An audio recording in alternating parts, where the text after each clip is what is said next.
Се уште е неизвестна состојбата на вработените во рудникот за олово и цинк Злетово. Работата во рудниците е прекината од 24 септември, а од 1 октомври вработените се во генерален штрајк.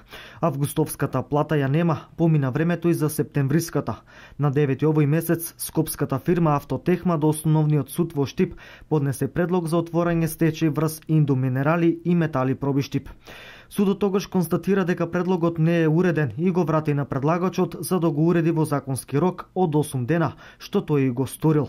Градоначалникот на Пробиштип за Канал Плюс изјави дека состојбата е се уште загрижувачка за општината и дека се уште се бара нов инвеститор кој што ќе работи сериозно и ќе обезбеди подобри услови за работа. Рудникот Злетово, односно компанијата Индоминерали и Метали, неколку денови, односно неколку недели поред не работи. Рударите се во официјален штрајк, меѓутоа состојбата во рудникот е навистина загрижувачка за нас како општина, за мене како градоначалник, бидејќи Пробиштип е рударско градче, најголема компанија која што работи во нашата општина е рудникот, има околу 500 луѓе кои што директно работат, меѓутоа индиректно се чувствува на целата локална економија и се надевам дека многу брзо ќе се најде решение, односно ќе најдеме нов инвеститор кој што навистина ќе работи и многу посериозно, ќе ги подобрува условите за работа, ќе ги изголемува